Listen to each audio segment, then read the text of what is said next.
Hey guys, beautiful day here in South Arkansas. Cold this morning, about 29, 30. It's already up to 40. Just beautiful, beautiful, beautiful. I'm at another example of if you're willing to work, you can get whatever you need.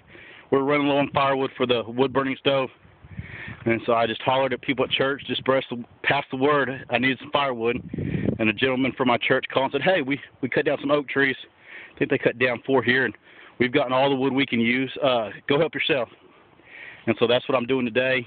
You can see it's quite a bit of wood. Another example, if you're willing to work for it, you can find it. And another way is just put on Craigslist looking for firewood, willing to cut up fallen oak trees, and you'll be shocked how many, especially elderly people, call you in the wintertime after a freeze and a tree falls in their yard. And they're just, please come and get it. And that's the key thing. You got to work for it. But beautiful day here, and since I had you on video, I was going to show you a little bit of chainsaw lessons for those of you that haven't used a chainsaw, and one day you may need to. Chainsaws are scary. Anybody that doesn't say so has used it for a long time, and even them, if they're willing to admit it, when they first started using one as a kid. I was probably 15 or 16 when I started using one. And before that, a lot of people that have used wood for all their life, they remember when Daddy cut it and you stacked it, and he said it was for your benefit, that you didn't get hurt, but you knew at the time was just so he didn't have to stack it, and you did. But I don't know how many cords my dad would go sawing through trees, cutting pieces, and me and my brother would have to stack it. We were wore out. He's like, "Come on!"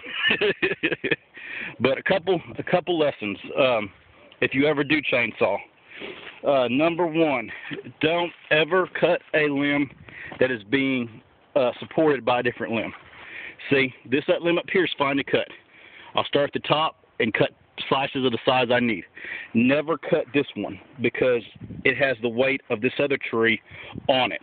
So when I go to cut this one, the way I would cut this one is I'd start at the top and cut about halfway through until the wood started coming back together, and then I'd cut from the bottom and finish up, and it would drop this one. But before I'd done that, I would cut as much of this weight off of it so it wouldn't be so heavy when it fell. Okay, so if you're a beginner, don't even do that. Just cut this one off and then manually turn it over and then cut it off once the weight's off of it. All right, now another one, let's say you're going to town and you're cutting this sucker and it's good to go. All right, when you cut this one, which I just did, see how it fell at an angle and it's almost underneath there? Kick that out of the way before you make your next cut. Because even though it looks like it's out of the way, when I finish this cut, when this falls, it could get in a bind right here on this corner where it's catching and throw your saw back up at you. All right, so always make sure the prior piece that you cut is out of the way before you cut the next one. All right, and as this one, you see I'm cutting, well, I'm going to show you how to do that. Never let your saw blade touch the ground. The rule is if it touches the ground twice, it's probably too dull to cut very fast anymore. So look at what I did here. I've cut this one all the way, all the pieces I need, all the way down, the size I want, okay? I come 3/4 through where I never touch the ground. Can you see the cut right there? It stops right there above the ground. Okay, you want to leave about 1/4 of the tree for 2 reasons.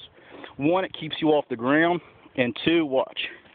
I'm going to grab this, pull it over, and do that. Now all I have to do is come back with my chainsaw and nip the back of all these, and those fall apart like it's meant to be. Okay? And that way my chainsaw never touched the ground. Alrighty? Just a couple notes. If you're ever chainsawing, always keep both hands on the chainsaw. Make sure it always has oil in it. I prefer the steel. I always have. My dad was the type that he just got whatever he could get his hands on, and we always had about 7 of them. None of them ever worked. I've had this one for about 5 years, and I get it serviced about every 2 years, and it has been a gem. Get your money's worth. It is one of the higher dollar ones, but it'll perform forever. But I was just going to show you a beautiful day, and the bonus to this place is he even has a wood splitter. And so when I get done cutting, I'm just going to bring the wood splitter over here and split it all. So I'm having a wonderful day. I hope y'all are. Beautiful new year. Get out and enjoy it. Talk to y'all later. Bye-bye.